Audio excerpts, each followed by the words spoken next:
সম্মানিত হাজিরিন,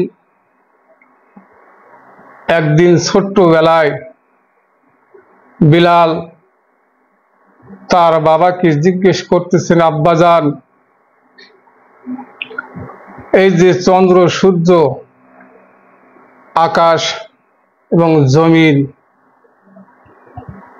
এসব কে বানাইলো এবং আমাকে কে খাওয়ায়, কে পড়ায়, এই সবের মালিক কে?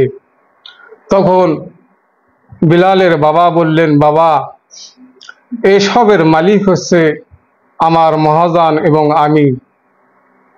তখন বিলাল বললেন, না, কখনো নয়, সম্ভব নয়, কারণ এর পিছনে কোনো একটা না একটা উদ্দেশ্য আছেই। তিনি এই বিষয় নিয়ে চিন্তা ফিকির করতেছেন। আর কে যেন বলে গেল বিলালকে, বিলাল, এই সব কিছুর মালিক হচ্ছেন মহান আল্লাহ রাব্বুল আলামিন। তখন তার বাবাকে বললেন, না বাবা, আমাকে খাওয়ায় একমাত্র আল্লাহ, আমাকে পড়ায় একমাত্র আল্লাহ, এই জমিনের মালিক আল্লাহ, এই আসমানের মালিকও আল্লাহ। তখন বিলালের বাবা বললেন, বাবা, তিনি তার ছেলের এই কথা শুনে তিনি চিন্তা করতেছেন, এমনিতে আমাদের সংসারের অভাবীন, আর এই ছেলে যে প্রশ্নের সম্মুখীন আমি হয়েছি, আমি যাহা বলি তিনি তাহা উল্টা বলেন। এই ছেলে যদি আমার সংসারের মধ্যে থাকে, ভবিষ্যতে আমাদের সংসারের বিপদটা নিয়ে আসবে, তাই তিনি বাজারের মধ্যে তুললেন। হযরত বিলালকে যখন তার বাবা বাজারের মধ্যে তুললেন বিক্রি করার জন্য, আর এদিকে উমাইয়া তখন ওই বাজারের মধ্যে প্রবেশ করলেন এবং বাজার থেকে ওই বিলালকে খরিদ করে নিলেন। বিলালকে যখন খরিদ করে নিয়ে বাড়িতে নিয়ে গেলেন, উমাইয়া বিলালকে বলতেছেন, এই বিলাল, এই যে দেখতেছো আমার ছাগলের দলগুলো, এই ছাগলগুলো তুমি দেখভাল করবা, দেখাশোনা করবা, আর ভালোভাবে যদি তুমি দেখাশোনা করতে পারো তাহলে তোমাকে সুন্দর সুন্দর খাবারের ব্যবস্থা করে দেব, সুন্দর সুন্দর জায়গায় আরামের বিছানা করে দেব, সুন্দর সুন্দর পোশাকের ব্যবস্থা করে দেব।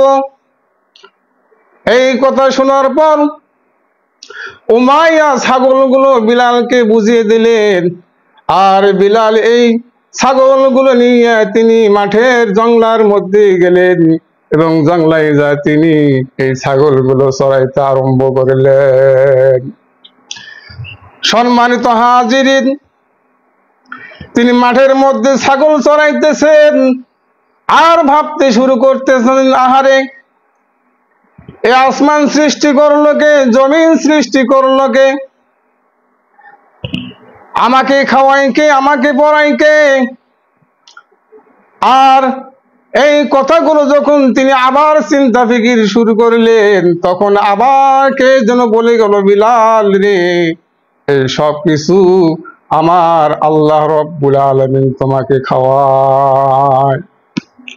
সম্মানিত হাজিরিন, তিনি তখন জিকির শুরু করলেন, ইল্লাল্লাহু ইল্লাল্লাহ, লা ইলাহা ইল্লাল্লাহ, ইল্লাল্লাহু ইল্লাল্লাহ, লা ইলাহা ইল্লাল্লাহ।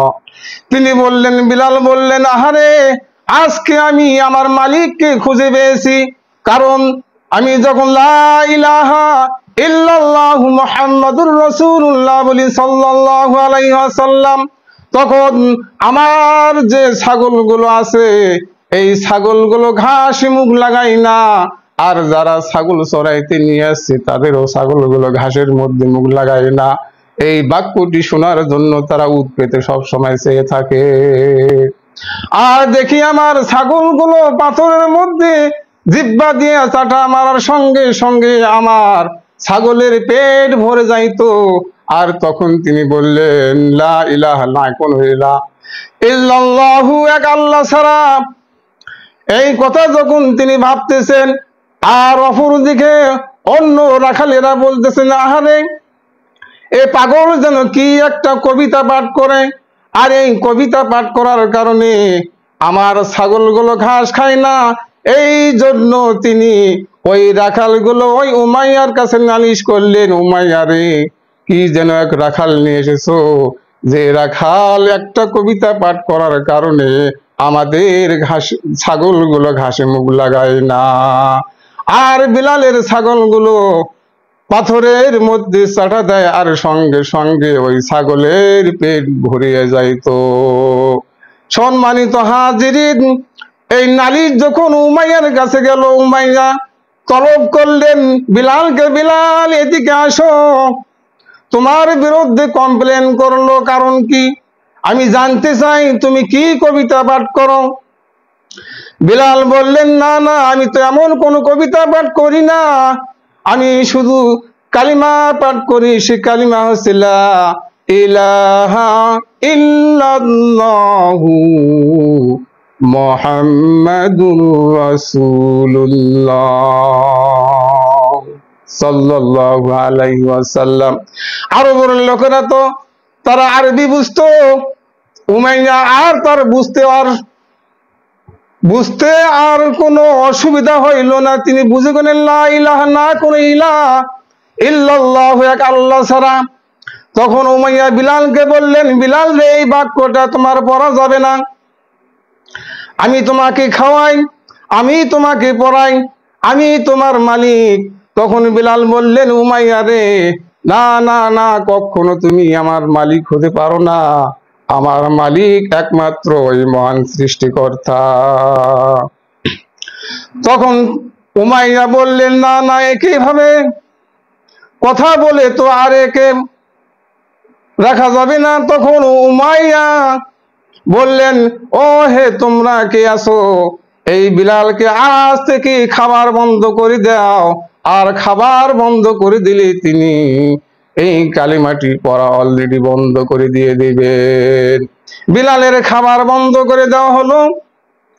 বিলাল তিনি বলতেছেন, আমার খাবার ব্যবস্থা বন্ধ করে দিলে কি হবে, একমাত্র আমাকে আল্লাহ রব্বুল আলামিন খাওয়াইবেন।